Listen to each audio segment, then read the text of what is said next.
His name was Mitch, a long-haul trucker with 12 years behind the wheel. He'd driven through mountain blizzards and Midwest hailstorms, slept in rest stops that felt like ghost towns, but nothing had ever unsettled him like what he saw that night. It was just past midnight, rain slicing across the windshield as his rig powered through the Appalachian backroads. Not a single car in sight. At least, for a while. Eventually, headlights appeared in his mirrors. Bright, too close. Mitch figured it was another driver's in a hurry, but the car didn't pass. It didn't back off either. It just stayed there, locked in behind him like a shadow. Uncomfortably close, too precise. He flashed his hazards, tapped the brakes. Nothing changed. Whoever was driving that car had no interest in passing. No aggression, no hesitation. Just that eerie, mechanical persistence. It wasn't road rage. It was something else. Something that made the hair on his arms rise. Mitch pulled off at a near-deserted truck stop called Clyde's. The car followed, but stopped across the lot, far from the lights. It idled there, headlights on, windshield dark. Mitch parked under the only working lamp and watched the car through his side mirror. It didn't move, didn't drive off, didn't even flicker. Inside, the diner was nearly empty. An older waitress poured him coffee while the radio mumbled weather alerts. Still raining, still watching. The car never budged. And Mitch couldn't stop glancing at the window. That sense of being followed hadn't gone away. If anything, it had grown deep. After 20 minutes, Mitch left the diner. The car was gone. No engine, no tire tracks. Just empty gravel where it had been. He climbed back into the cab, locked both doors, and pulled onto the highway. But that feeling, it came with him. An hour down the road, something changed. He heard breathing. Not his own. Slow, shallow breaths coming from behind the curtain of the sleeper cab. He adjusted the rearview mirror, heart pounding. Nothing. Just shadows. A flash of lightning illuminated the interior. And for a split second, he saw it. A shape, sitting upright in the dark. He hit the brakes, yanked the curtain aside. But the bunk was empty. Blankets, gear bag, nothing else. 2 days later, at a fuel stop, a state trooper asked Mitch if he'd seen anything strange near mile marker 47. Apparently, a man had been breaking into trucks, hiding in their sleeper cabs for shelter, sometimes riding for miles before anyone noticed. Mitch said no.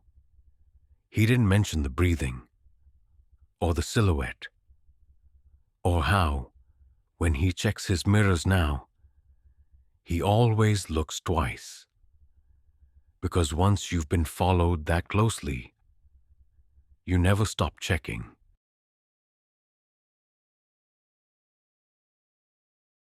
His name was Adrian, new on the job, first week.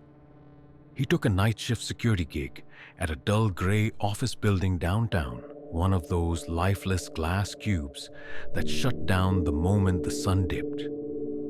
Most nights, it was just him, a two-way radio, and the quiet hum of vents echoing through empty halls.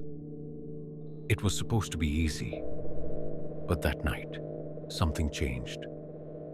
Something up above started moving. Around 2:12 a.m., he rounded a corner near the HR wing when he heard it, a faint scrape like something shifting overhead. He paused, looked up. It wasn't loud, just persistent, like someone crawling slowly across metal supports behind the ceiling tiles. Probably the HVAC system, he told himself. Old buildings always make noise. But his gut didn't buy it. He took a few more steps, then froze.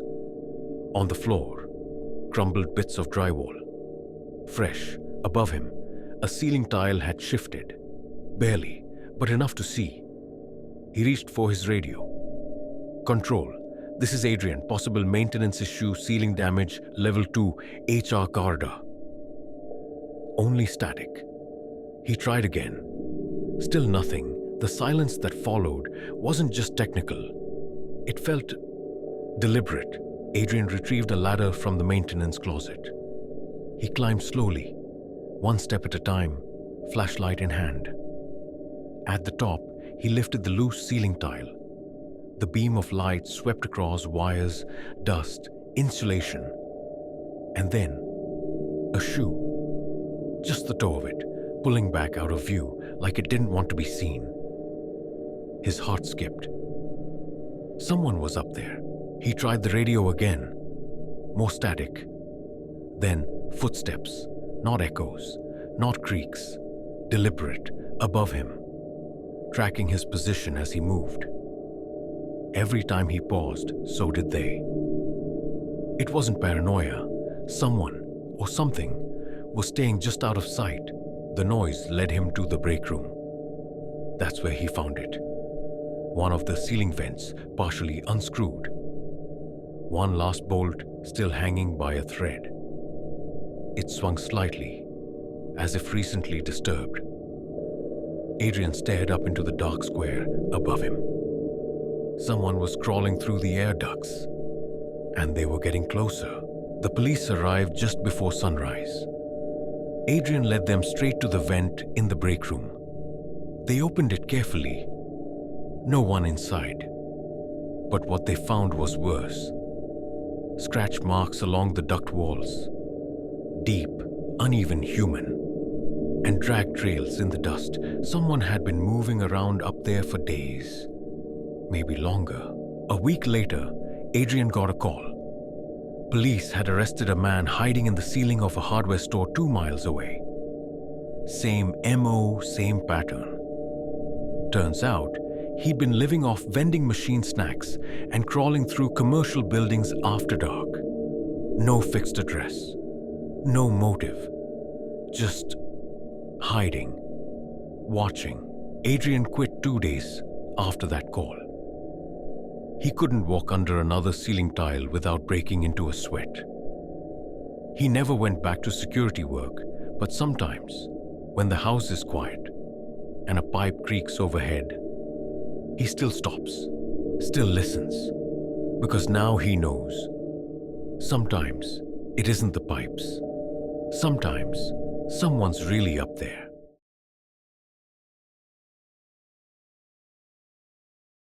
Her name was Leah. She worked the closing shift at a small roadside drive-through cafe just off the interstate.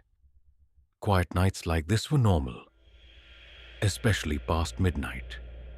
One last cleanup, lock the register, go home.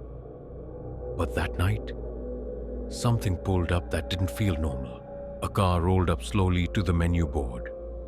No headlights, no music, just the soft purr of the engine. Leah leaned out and greeted the customer. Silence. The man inside didn't answer. He just stared. His face pale, his eyes dull, too still. After a long pause, he finally spoke. But his voice was low, strange and halting. Not like someone confused. More like someone pretending to know how humans talk. Then he asked her name, and where she lived, and if she was alone. Leah laughed it off nervously, but inside, she felt that creeping chill. The kind you don't get from the weather. Leah kept her tone professional. Anything I can get started for you? But the man didn't answer. Instead, he leaned slightly closer to the intercom and asked, "What time do you get off?" She froze, tried to keep her hands from trembling. Behind her, there was no one. No backup, just her and him.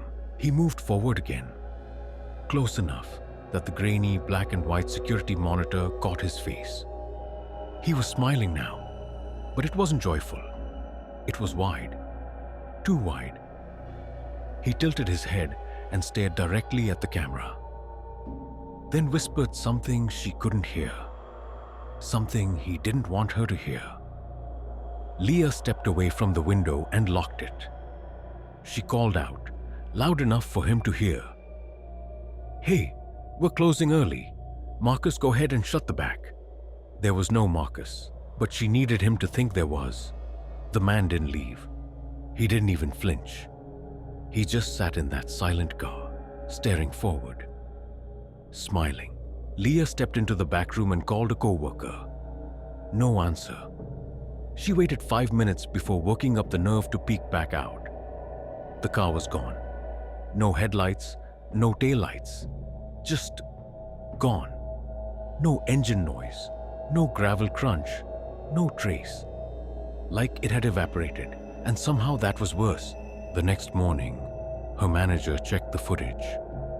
The man had never blinked, not once. He never looked away, never moved his hands. And even when Leah stepped out of view, he kept smiling, as if he could still see her. Weeks passed. Leah switched to morning shifts, tried to forget. But sometimes, as she closed up alone, she'd spot someone standing just past the glow of the street lamp. No car, just a figure. Still, watching, waiting for the window to open again.